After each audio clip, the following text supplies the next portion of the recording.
The world is made up of many different countries, cultures, and peoples.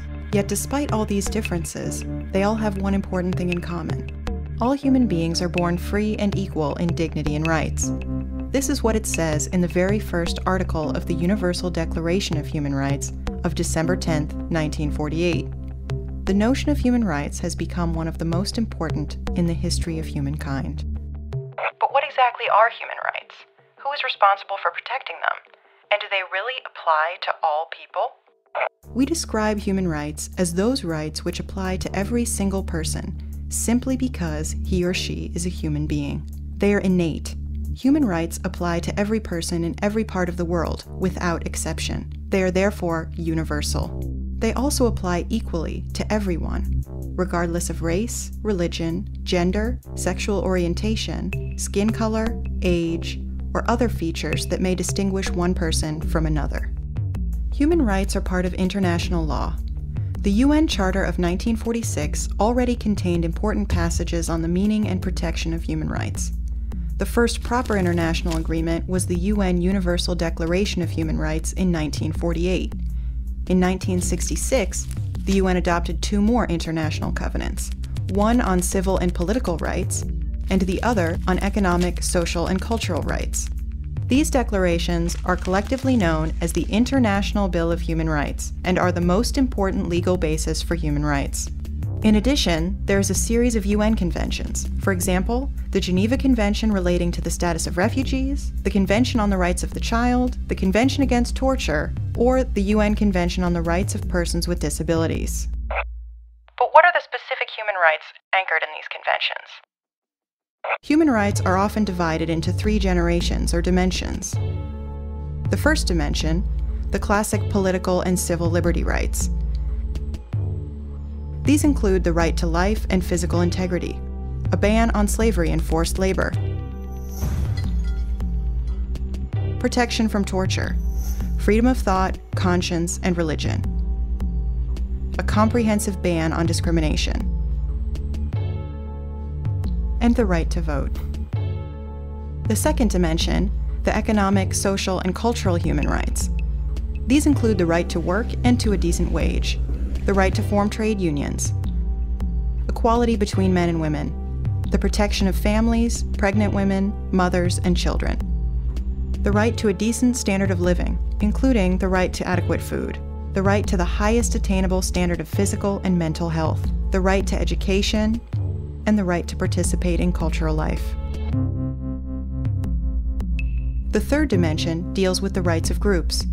It includes the right to self-determination, the right to development, the right to a clean environment, and the right to peace. The principle of the indivisibility of human rights is important. That means none of the rights listed in the political, economic, social, and cultural human rights may have precedence over the others. Human rights can only be consummated when all facets work together. The exercise of civil and political rights depends on the safeguarding of economic, social, and cultural rights, and vice versa. And who exactly has the job of implementing and upholding human rights? Countries carry the main responsibility. They are obliged to refrain from any action that would violate human rights, must protect them from violation, and create the necessary conditions for people to fully exercise their human rights. The UN's central body is the Human Rights Council, a body of 47 countries based in Geneva. It reviews the situation on human rights on a regular basis in all of the UN member states. It can also send independent experts to individual countries.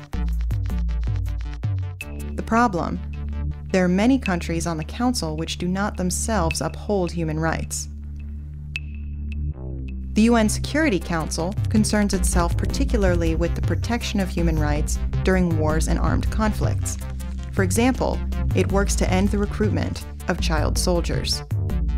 The High Commissioner for Human Rights is responsible for coordinating the human rights work of the entire UN body. She has local offices in all parts of the world and can send human rights experts to UN peace missions. The International Criminal Court in The Hague. With its establishment in 1998, the world has an authority capable of investigating and passing sentence on particularly grave breaches of human rights: genocide, war crimes, and crimes against humanity. its powers are still limited now. It lacks the support of important countries, like the USA and China. But a crucial step has been taken. War criminals can no longer commit their transgressions with impunity. Along with the global institutes of the UN, there are various regional human rights agreements and bodies. The European Convention on Human Rights and the European Court of Human Rights in Strasbourg. The African Charter on Human and People's Rights. And the American Convention on Human Rights. Civil society has an especially important role to play. Non-governmental organizations such as Amnesty International and Human Rights Watch monitor the observance of human rights in places all over the world. They draw attention to abuses and exert pressure on governments through public campaigns. They also play an important role in the ongoing development of the legal basis for human rights. The creation of independent national institutes for human rights, which have an indispensable role as watchdogs, is also important. Are there any controversial aspects about human rights? Yes, there are two main points of contention. Issue number 1, the universal nature of human rights. The argument? The notion of human rights originates in the West and cannot simply be transferred to other cultures. It is true, the development and spread of the notion of human rights carry the marks of cultural developments and traditions. But it is also true that no human being wants to be tortured or discriminated against because of her religion or skin color. Every human being wants to be able to speak his opinion without fear of persecution. Every human being wants a life of dignity with a roof over her head, without having to suffer hunger or thirst. All these ideas are included in the notion of the universality of human rights. It is important to note that it is frequently countries or groups which are themselves responsible for human rights violations that call this universality into question. Issue number 2.